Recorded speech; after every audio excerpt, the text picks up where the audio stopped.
Pranam Jai Jinendra everyone. So today is 30th class of तीर्थंकर चरित्र और आज हम शीतलनाथ भगवान का जीवन चरित्र देखेंगे। तो पहले मंगलाचरण कर देते हैं। नमो अरियंतानम नमो सिद्धानम नमो आयर्यानम नमो उज्जायानम नमो लोये सव्व साहुनम ऐसो पंच नमुकारो सव्व पाव प्रणासनो मंगलानं च सर्वे सिम परमं हवै मंगलम राग द्वेष विजेतारम ज्ञातारम विश्ववस्तुना शक्र पूज्य गिरामेशं तीर्थे संश्रुतिमानये पन्नगे च सुरेन्द्रे च कौशिके पाद संस्कृति निर्विशेष मनस्काय श्रीवीर स्वामिने नमः। अज्ञानां तिमिरान्धानां ज्ञानजननी शलाकया नेत्रम् उन्मीलितं येन तस्मै श्रीगुरुवे नमः। सर्वरिष्टप्रणाशाय सर्वभीष्टार्थदायिने सर्वलब्धिनिदानाय श्रीगौतम स्वामिने नमः। ओंकारबिन्दुसंयुक्तं नित्यं ध्यायन्ति योगिनः कामदं मोक्षदं चैव ओंकाराय नमो नमः। तो अभी तक 30 टुडे इज 30th क्लास। हमने अगर आपको याद हो, स्टार्टिंग में हमने अधोलोक का वर्णन किया था, नरक का वर्णन किया था, 7 नरकों का। उसके बाद हमने we started with the Madhyalok वर्णन और last I think 14 to 15 classes we have been covering this Madhyalok. और आज today we will complete the description of Madhyalok और नेक्स्ट क्लास में we will start with the description of Urdhvalok. तो ऊर्ध्वलोक के बारे में देखेंगे और देवगति के बारे में देखेंगे। तो आज कोई भी आपको क्वेश्चन हो मध्यलोक के बारे में तो आप पूछ सकते हो। तो we can we can answer all the questions on Madhyalok. तो एक बार ब्रीफली थोड़ा रिवाइज कर लेते कि मध्यलोक के बारे में हमने अब तक क्या देखा। तो मध्यलोक के सबसे सेंटर में मेरू पर्वत है। जो ये मेरू पर्वत 1 लाख योजन ऊंचा है और 10,000 योजन उसका डायमीटर है। और इस मेरू पर्वत के बाहर जम्बू द्वीप है जहाँ पे हम रहते हैं। जम्बू द्वीप के बाहर लवण समुद्र है। ये जम्बू द्वीप 1 लाख योजन है। लवण समुद्र 2 लाख योजन है। लवण समुद्र के बाद घाटकी खंड है, वो 4 लाख योजन है। घाटकी खंड के बाद कलोदधी समुद्र है जो 8 लाख योजन है। और उसके बाद पुष्करवत द्वीप है जो 16 लाख योजन है। तो इस अर्ध पुष्करावर्त द्वीप तक उसको मनुष्य लोक कहते हैं, जहाँ से मनुष्य जन्म का होता है और मनुष्य का मरण होता है। और सभी 24 तीर्थंकर भगवान जो 63 सलाहकार जो पुरुष है, उसमें 12 चक्रवर्ती, 9 वासुदेव, 9 प्रतिवासुदेव, 9 बड़देव आदि सबका जो जन्म होता है वो मात्र मनुष्य क्षेत्र में ही उनका जन्म हो सकता है। तो इस जो जो द्वीप समुद्र है उसको अरिद्वीप कहते हैं। अर्ध पुष्करावर्त द्वीप तक जो जो एक्सटेंशन है मेरू पर्वत से उसको अरिद्वीप कहते हैं। और अरिद्वीप के बाहर असंख्य द्वीप और असंख्य समुद्र है। और हर एक का जो डायमेंशन हमने देखा था वो डबल डबल होते जाता है, राइट। और लास्ट जो द्वीप समुद्र है वो स्वयंभू रमण समुद्र और स्वयंभू रमण द्वीप और स्वयंभू रमण समुद्र है। तो हमने देखा कि जो अरिद्वीप है वो अरिद्वीप में ही मनुष्य का जन्म होता है। पर मनुष्य अरिद्वीप के बाहर वो जा सकता है। वो अपने चारण लब्धि द्वारा, आकाशगामिनी के विद्या द्वारा वो इसके बाहर जा सकता है, या कोई देवता के सहाय से वो he can travel outside this Aridweep. तो वो कहाँ तक जा सकता है? तो वो रुचक द्वीप तक, जो 21 द्वीप समुद्र है, वो वहां तक जा सकता है। तो उसके बाद मनुष्य जा नहीं सकता है। तो maximum distance he can travel is up till Ruchak Dweep. तो जो अरिद्वीप है, अरिद्वीप में हमने देखा देयर आर 132 सूर्य, 132 चंद्र। और ये जो सूर्य और चंद्र है वो गतिमान है, गतिशील है। वो अपने अपने मेरू पर्वत को वो प्रदक्षिणा देते हैं। तो इसलिए जो अरिद्वीप में एक व्यवहार काल है, there is a time, there is एक काल का प्रवर्तन है, right. There is a time that goes forward. तो वो अरिद्वीप में। पर अरिद्वीप के बाहर जो भी सूर्य और जो भी चंद्र है वो सब स्थिर है, वो सब दे आर नॉट रिवॉल्विंग। तो अरिद्वीप के बाहर जो काल है उसको निश्चय काल कहते हैं, because there is no reference. काल तो है ही, काल इज ऑलवेज मूविंग फॉरवर्ड, पर देयर इज नो रेफरेंस। यहाँ पे तो हम सूर्य और चंद्र का रेफरेंस लेके हम बोलते हैं कि 1 सेकंड हुआ, एक घंटा हुआ टू एक मुहूर्त हुआ, जो भी हम जो व्यवहार करते हैं, इसलिए उसको व्यवहार काल कहते हैं। पर अरिद्वीप के बाद since all the Surya and Chandra are stationary, वहां पे कोई व्यवहार काल नहीं है, मात्र निश्चय काल है। और अरिद्वीप के बाहर हमने देखा कि न कोई बादल है, न कोई बादल की गर्जना है, न ही बादल अग्निकाय के जीव है। मतलब जो अग्नि है, अग्नि वहां पे उत्पन्न नहीं होती है अरिद्वीप के बाहर। तो अग्निकाय के जीव भी मात्र अरिद्वीप तक ही उत्पन्न होते हैं। उसके बाद बादल अग्निकाय के भी जीव उत्पन्न नहीं होते हैं। फिर उसके बाद हमने असंख्य द्वीप समुद्रों के बारे में हमने देखा। तो अरिद्वीप के बाहर अ, हम लोग देख रहे थे कि अरिद्वीप के बाहर क्या क्या है। हमने अरिद्वीप के बारे में तो देखा, पर मनुष्य क्षेत्र के बाहर क्या क्या है। तो मोस्टली थ्री चीज का शास्त्र में वर्णन आता है। सबसे पहले जो 8 जो द्वीप समुद्र है वो नंदीश्वर द्वीप और समुद्र है। ये नंदीश्वर द्वीप और समुद्र इज वेरी वेरी इंपॉर्टेंट। हर एक तीर्थंकर चरित्र में इसका उल्लेख आता है। तो वो 8th जो जो द्वीप समुद्र है वो नंदीश्वर द्वीप और नंदीश्वर समुद्र है। उसका डायमेंशन 16,384 लाख योजन्स। तो ये नंदीश्वर द्वीप है, उसमें 52 शाश्वत जिन चैत्य है। ये शाश्वत जिन चैत्य अम, ये चार द्वार द्वार वाले हैं। They are 100 yojanas by 50 yojanas by 72 yojanas. और ये नंदीश्वर द्वीप क्यों इंपॉर्टेंट है, तो उसका रीजन दो है। पहला तो जो भी इंद्र जो देवलोक से जो आते हैं अरिद्वीप के तरफ, तो यहाँ पे वो नंदीश्वर द्वीप तक आते हैं। और नंदीश्वर द्वीप पे अपना जो व्हीकल है, व्हीकल को वो छोटा करते हैं, तो संकीर्ण करते हैं। उनका जो शकरेंद्र का जो व्हीकल है, तो शास्त्र में आता है वो 1 लाख योजन बड़ा है। जो जम्बूद्वीप का जो डायमेंशन है ना, उतना बड़ा तो उनका व्हीकल है। तो वो व्हीकल को उनको छोटा करना पड़ता है। तो वह नंदीश्वर द्वीप तक तो आते हैं, पर हर एक तीर्थंकर चरित्र में आपने पढ़ा होगा कि नंदीश्वर द्वीप में वो अपना व्हीकल को, अपना अपना जो विमान है उसको संकीर्ण करके फिर वो आगे बढ़ते हैं।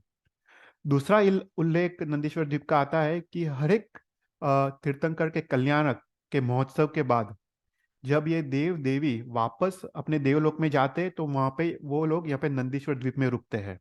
और नंदीश्वर द्वीप में वो 8 दिन तक रुकते हैं। और 8 दिन वो पूजा और वो पूजा महोत्सव करते हैं। और उसके बाद जो शाश्वती ओली है, नवपत की होली, तब भी वो देवता नंदीश्वर द्वीप में आते हैं। और चौमासी पर्व के वक्त भी देवता नंदीश्वर द्वीप में आते हैं। और पर्युषण पर्व के वक्त भी देवता नंदीश्वर द्वीप में आके वो लोग यहाँ पे जो शाश्वत जो जिन चैत्य है, शाश्वत प्रतिमा है, उनका वो पूजा अर्चना आदि, स्तुति स्तवन आदि करते हैं। तो ये काफी इंपॉर्टेंट था नंदीश्वर द्वीप। उसके बाद हमने 11th जो द्वीप समुद्र है वो कुंडल द्वीप और कुंडल समुद्र के बारे में देखा। ये कुंडल द्वीप और कुंडल समुद्र, कुंडल द्वीप ये इसका डायमेंशंस है 26 करोड़ 84 लाख 35,856 लाख योजन्स। तो इतना बड़ा वो ये कुंडल द्वीप है। तो पूरे पूरे तिरछालोक में, पूरे मध्यलोक में ओनली 3 ऐसे प्लेसेस हैं जहाँ पे एक वलयाकार पर्वत है। एक तो मानुषोत्तर पर्वत है जो पुष्कर द्वीप को 2 में डिवाइड करता है।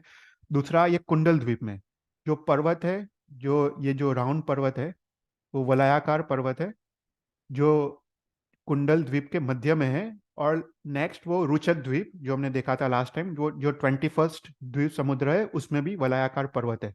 तो पूरे अरिद्वीप, पूरे जो मनुष्य क्षेत्र में तीर्थालोक में थ्री थ्री ऐसे क्षेत्र है जहाँ पे ये वलयाकार पर्वत है। तो कुंडल द्वीप में 4 शाश्वत जिन चैत्य है, उत्तर दक्षिण पूर्व और पश्चिम में। उसके अलावा इस कुंडल जो पर्वत है उस पे नाग देवताओं का वास है। जो 16 प्रकार के अपने जो नाग देवता है, भुवनपति जो अधोलोक में है, तो वो लोग यहाँ पे रहते हैं, 16 प्रकार के नाग देवता। तो यहाँ पे उनका बेसिकली सेकेंडरी होम है। वो भुवनपति में तो उनका निवास स्थान होता है, पर यहाँ पे उनका सेकेंडरी होम है।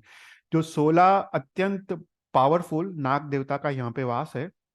उसके अलावा हमने देखा कि ये कुंडल पर्वत के अभ्यंतर दिशा में 8 पर्वत है। उसमें जो उत्तर के पर्वत है नॉर्थ में, वो ईशान इंद्र के लोकपाल देवों के हैं। और जो दक्षिण में सौदर्य में इंद्र के लोकपाल देवों के, ये 4 पर्वत है। तो ये सेकंड जो लैंडमार्क था, दैट दैट वाज इम्पोर्टेंट। और उसके बाद हमने थर्ड जो देखा था वो ये रुचक द्वीप और रुचक समुद्र। तो रुचक द्वीप वो 21st द्वीप समुद्र है। तो ये कितना बड़ा है? तो ये इसका डायमेंशन है 10 खरब 99 अरब 51 करोड़ 16,27,776 लाख योजन। इतना बड़ा ये रुचक पर्वत है, सॉरी रुचक द्वीप है। और ये रुचक द्वीप के मध्य में जो वलयाकार पर्वत है, जो गोल पर्वत है ये वाला, उसको रुचक पर्वत कहते हैं। तो ये अत्यंत इंपॉर्टेंट लैंडमार्क है, क्योंकि हर एक तीर्थंकर चरित्र में रुचक द्वीप का वर्णन आता है। क्योंकि भगवान के जन्म के वक्त जो 56 जो दिक् कुमारी आती है भगवान के माता के स्तुति कर्म के लिए, भगवान के जन्म के लिए, तो उसमें से 56 में से जो 40 जो दिक् कुमारी है वो ये रुचक द्वीप से आती है। ओके, तो हमने ये काफी डिटेल में लास्ट टाइम देखा था। तो ये रुचक द्वीप के अगेन 4 दिशा में 4 शाश्वत जिन चैत्य है, और हर एक शाश्वत जिन चैत्य में 4 द्वार है। वो सेम डायमेंशन से 100 योजन बाय 50 योजन बाय 72 योजन। और उसके अलावा हर एक दिशा में 8 का सेट है।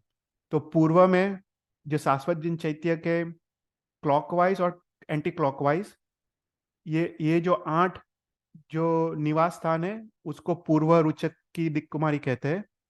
उसी प्रकार यहाँ पे उत्तर रुचक की दिक् कुमारी, पश्चिम रुचक की दिक् कुमारी और दक्षिण दिशा की दिक् कुमारी। उसके अलावा जो एक एक जो वी दिशा में है, नॉर्थ ईस्ट साउथ वेस्ट, तो वो 4 वी दिशा की दिक् कुमारी। और उसके बाद ये रुचक पर्वत के अंदर 4 और निवास स्थान है, उसको मध्य रुचक की दिक् कुमारी कहते हैं। तो ऐसा करके टोटल 40 दिक् कुमारी ये रुचक द्वीप से आती है। तो इसके बारे में हमने देखा कि जो पूर्व रुचक की जो दिक् कुमारी है, नंदोत्तरा, नंदा, सुनंदा आदि, वो भगवान के जन्म के समय वो दर्पण लेके खड़ी रहती है। जो दक्षिण रुचक की जो 8 दिक् कुमारी है वो भगवान के जन्म के समय कलश लेके खड़ी रहती है। जो दक्षिण, ये शायद गलत है, दक्षिण नहीं, ये उत्तर दिशा की जो दिक् कुमारी है वो चामल लेके खड़ी रहती है। और फिर जो 4 वी दिशा की दिक् कुमारी है, चित्रा, चित्रकना, तेजा आदि, वो दीपक लेके खड़ी रहती है। और मध्य रुचक की जो दिक् कुमारी है वो भगवान के माता के प्रसूति कर्म में वो सहायता करती है या वो करती है। तो ये मध्य रुचक की दिक् कुमारी है। तो ऐसा करके टोटल 40 दिक् कुमारी है जो रुचक पर्वत से आती है। राइट। तो ये काफी इंपॉर्टेंट है कि यू नो दिस, क्योंकि क्या कि हम लोग पता है इवन पाठशाला में हम ये प्लेस करते हैं दिक् कुमारियों का, तो पता होना चाहिए कि ये दिक् कुमारी कहाँ से आती है। उसके बाद जो रिमेनिंग जो 16 दिक् कुमारी है, उसमें से जो 8 दिक् कुमारी है वो मेरू पर्वत के नंदनवन से आती है। हमने लास्ट टाइम देखा था कि इस नंदनवन में 8 शिखर है, और 8 शिखर पे एक एक दिक् कुमारी का प्रसाद है, और एक एक दिक् कुमारी का वास है। तो इसको ऊर्ध्व रुचक की दिक् कुमारी कहते हैं। ओके, तो 8 ऊर्ध्व लोक की या ऊर्ध्व रुचक की दिक् कुमारी वो भगवान के जन्म समय वो पुष्प का और जल का वो वर्षात करती है। ओके, वो एक एक योजन भूमि तक वो पुष्प और जल का वर्षात करती है। और उसके बाद जो 8 अधोलोक की दिक् कुमारी है वो वो अधोलोक से आती है। वो भगवान के जन्म समय वो एक योजन भूमि को वो साफ करती है, जो हम बोलते हैं अस्त संवर्त वायुति कचरो हरे, राइट। तो वो जो एक योजन भूमि को अपने अस्त संवर्त वायु से वो क्लीन करती है, और जो वहाँ पे जो भी कांटे हैं, थॉर्न से, ग्रेवल से, पत्थर है, वो आदि को निकालती है। और उसके बाद जो ऊर्ध्व रुचक की दुक्पानी आती है और वहाँ पे वो बरसात करते हैं। उसके बाद वो जो 5 ऋतु के जो फूल है उनका उनका भी बरसात करते हैं।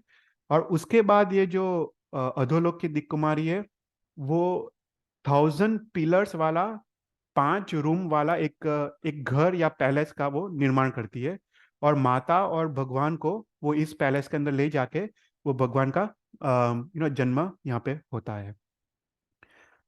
तो ये हमने लास्ट टाइम तक यहाँ पे देखा था। तो अभी इस क्लास में मेरे को दो और चीज़ की बात करनी है जो जो अपने तीर्थंकर चरित्र में उल्लेख आता आता है। तो दो चीज़ है, पहला है उत्पात पर्वत। तो इस मध्यलोक में रुचक द्वीप के बाहर, रुचक द्वीप के भी आगे जाके असंख्य द्वीप समुद्र तुम जाओ तो एक अरुणावर्त द्वीप और अरुणावर्त समुद्र आता है। तो इस जो अरुणावर्त जो समुद्र है उसमें जो एक पर्वत है उसका नाम है उत्पात पर्वत। ये पर्वत बोलते हैं शास्त्र में कि अत्यंत रमणीय है, वो सर्व रत्नमय ये पर्वत है। और ये पर्वत का एक यूनिक डिजाइन है। पता है वो जो हम छोटे थे तब वो इंडिया में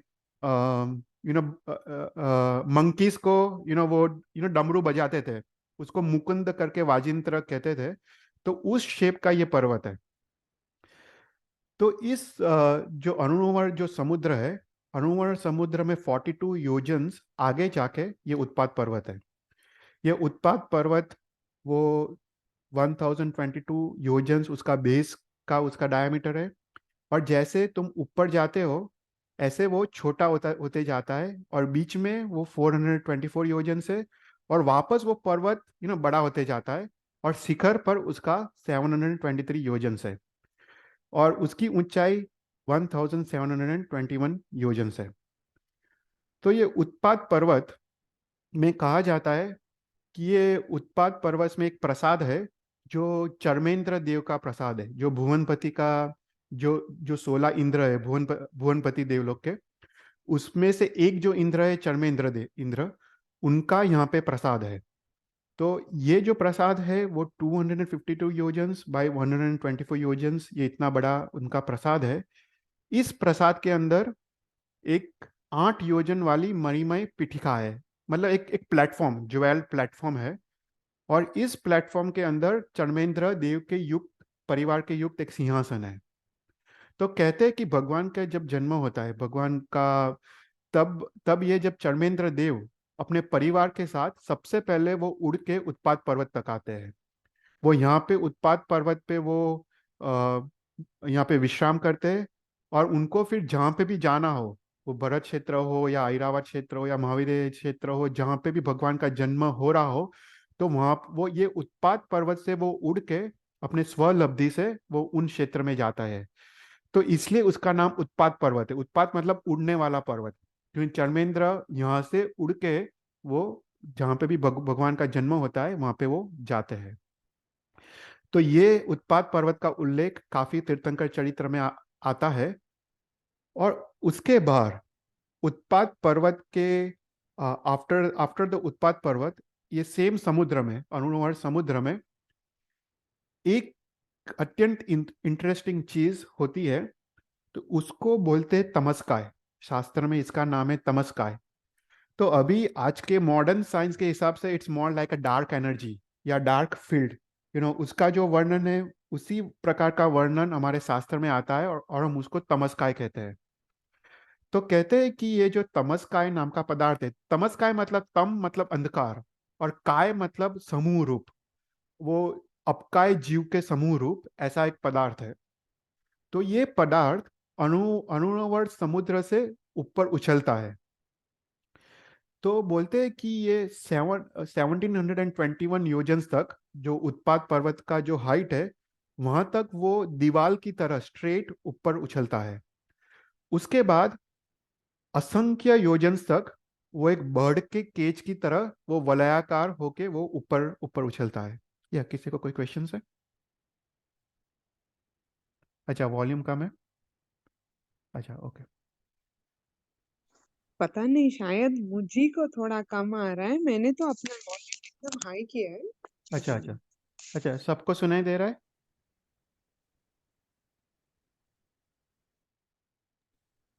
अच्छा, ओके। ये सर भाई। ओके ओके, ठीक। हाँ।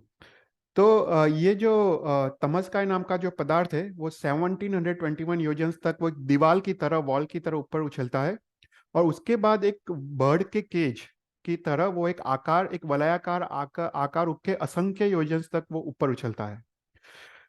तो ये जो जो तमस्काय पदार्थ है, वो पहला जो देवलोक है, पहला फर्स्ट देवलोक इस एक रज्जु, इसका जो हाइट होता है एक रज्जु मतलब असंख्य योजन।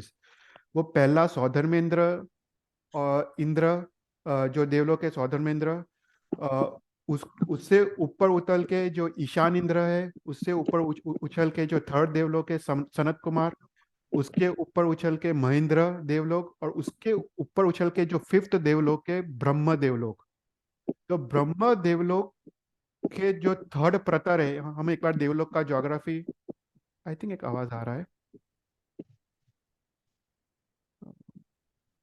अच्छा, ओके।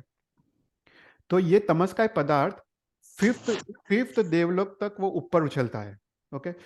तो ये असंख्य योजन तक वो ऊपर उछलता है। तो शास्त्र में इसका डिस्क्रिप्शन आता है कि कि ये कितना कितना होता है, राइट। तो आई थिंक चंदन में मैं आपको म्यूट करता हूँ, थोड़ा आवाज आ रहा है। हाँ, sorry। हाँ, ओके, थैंक यू। तो ये एक इंटरेस्टिंग चीज है। तो शास्त्र में क्वेश्चन आता है, राइट, कि ये कितना कितना ऊंचा है। तो बोलते हैं कि जो फास्टेस्ट देव है, तो उनका स्पीड कितना होता है, उनकी गति कितनी होती है। तो शास्त्र में लिखा है कि जो फास्टेस्ट देव है, वो 3 सेकंड्स में, मतलब अगर तुम 3 बार तुम चपटी बजाओ 3 सेकंड्स में, दे कैन ट्रैवल, जो जम्बू द्वीप का जो डायमीटर है, जो 1 लाख योजन विस्तार वाला वो जम्बू द्वीप है, वो 3 सेकंड्स में they can travel the circumference of Jambudvipa 21 times. तो इतना स्पीड होता है देवता का। ओके। तो देवता का, दे can travel at such A high speed कि वो 3 सेकंड्स में दे कैन ट्रैवल जम्बू द्वीप जो 1 लाख योजन विस्तार वाला है। They can cover the circumference of Jambudvipa 21 times. तो इतना वो देवता का इतना वो देवता का स्पीड है। ओके। तो वो देवता, द फास्टेस्ट देवता को अगर इस तमस्काय पदार्थ का उसको एक बार चक्कर लगाना हो, या फिर उसको ऊपर से नीचे तक उसको जाना हो, तो उसको 6 मास से अधिक समय लगता है। ओके। तो सोचो, यू नो 3 सेकंड्स में वो देवता जम्बू द्वीप का 21 टाइम्स प्रदक्षिणा दे सकता है। वो देव को इस तमस्काय पदार्थ का अगर एक बार उसको उसको राउंड मारना हो, उसको 6 मास से अधिक समय लगता है। तो इतना विशाल ये डिस्टेंस है ये तमस्काय पदार्थ का। तो आइदर उसको सर्कल मारना हो या ऊपर से नीचे जाना हो, उसको 6 मास से अधिक समय लगता है। तो ये तमस्काय पदार्थ है क्या, वो हम देखते हैं। तो शास्त्र में इसके 13 नेम्स आते हैं। ओके। तो पहला नाम है तम, मतलब वो अंधकार रूप है। ओके। ये तमस्काय पदार्थ कैसा है कि प्योर डार्कनेस है, it's just dark energy, it's just pure darkness. तो उसका पहला नाम है वो तम, मतलब वो अंधकार अंधकार रूप है। उसका दूसरा नाम है तमस्काय, मतलब अंधकार के समूह रूप, क्योंकि ये अपकाय जीवों का बना है। ये जो पानी से ऊपर उछलता है इसलिए वो अपकाय जीवों का बना है, इसलिए वो तमस्काय कहते हैं। उसका थर्ड नाम है अंधकार। उसका फोर्थ नाम है महाअंधकार, मतलब अत्यंत अंधकार। उसका फिफ्थ नाम है लोक अंधकार। ओके। तो बोलते हैं कि लोक में, इस पूरे समस्त 14 राजलोक में, ये બધા વાંચો નહીં મૂકે इस समस्त 14 राजलोक में इसके जैसा अंधकार कहीं और नहीं है। This is like complete darkness. Okay. तो उसको और वे एनर्जी है, it's more like an energy. तो उसको, उसका दूसरा नाम है लोक अंधकार, या फिर उसका अनदर नेम नाम है लोक तमिस्त्र, मतलब लोक अंधकार। फिर बोलते हैं कि जो देवता है, अगर देवता भूल में से इस तमस का एक पदार्थ के अंदर चले जाए, तो दिव्य शक्ति वाले देवता भी वो देख नहीं सकते अपने दिव्य शक्ति के बावजूद। तो इसलिए उसका नाम है देव अंधकार या देव तमिस्त्र। और फिर शास्त्र में उल्लेख आता है कि देवता, अगर दो देवताओं के बीच युद्ध हो रहा हो, जो देवता हारने वाला हो, तो वो भय के कारण वो इस तमस्काय पदार्थ के अंदर वो चले जाता है। क्योंकि एक बार इस पदार्थ के अंदर वो चले जाए, तो जो भी उसको फॉलो कर रहा है वो अपना मति और गति वो भूल जाता है, क्योंकि इट्स प्योर डार्कनेस, वो कुछ और देख नहीं सकता है। तो इसका शरण लेता है, इसलिए उसका नाम है देव देव शरण्य। उसके बाद लिखते हैं कि ये एक चक्रव्यूह की तरह है। अगर देवता एक बार इसके अंदर वो घुस जाए, तो वो भयभीत हो जाते हैं, वो शोभित हो जाते हैं, उनको अपनी गति और मति वो भूल जाते हैं, और वो आकुल व्याकुल हो जाते हैं, और वो तुरंत वो बाहर निकलने का वो ट्राई करते हैं। इसलिए उसका नाम है देवव्यूह। एक देव का चक्रव्यूह जैसा है कि उसको भेद करना वो मुश्किल है। उसके बाद कहते हैं कि ये देव के गमनागमन के लिए वो एक बाधा रूप है, विघात रूप है, इसलिए उसका नाम है देव परिध। और वो देव को वो शोभ देता है, वो देवताओं को भी भयभीत करता है, इसलिए इसका नाम है देव प्रतिशोभ। और लास्ट में उसका जो 13th नेम जो शास्त्र में आता है, उसका नाम है अरुणदक समुद्र, क्योंकि वो अरुणवर्त समुद्र से वो ऊपर उछलता है। तो ये जो तमस्काय जो पदार्थ है, वो उसमें बादर वनस्पति के जीव, बादर वायुका के जीव और त्रस जीव की उत्पत्ति होती है, इसलिए उसका नाम तमस्काय अपकाय रूप भी उसको कहा जाता है। तो ये जो तमस्काय जो पदार्थ है, वो जो भी अ, अ, चंद्र या सूर्य या जो भी ग्रह पे वो पड़ता है, वो ग्रह की कांति को भी वो एब्जॉर्ब कर लेता है, राइट। तो अगर हम जैसे हम ब्लैक होल के बारे में सोचे, आई एम जस्ट कंपेयरिंग, क्योंकि ये पदार्थ काफी इंटरेस्टिंग है। तो इसका जो डिस्क्रिप्शन है ना, वो ब्लैक होल की तरह है कि it even absorbs the light. तो यहाँ पे भी अपने शास्त्र में भी सेम सेम डिस्क्रिप्शन आता है इस तमस्काय पदार्थ का, कि it absorbs all the light, और इट्स प्योर कंप्लीट डार्कनेस, कि जो सूर्य और चंद्र का जो जो भी लाइट है उसको भी एब्जॉर्ब करके वो उसको भी वो वो भी दिखाई नहीं देते, right? तो ऐसा करके पदार्थ अपने शास्त्र में आता है। तो यहाँ पे हम लोग मध्यलोक का स्वरूप हम पूर्ण करते हैं। और हम नेक्स्ट टाइम से ऊर्ध्वलोक के स्वरूप के बारे में हम बात करेंगे। कोई भी क्वेश्चंस हो तो यू कैन आस्क। मध्यलोक के बारे में किसी को कोई क्वेश्चंस है?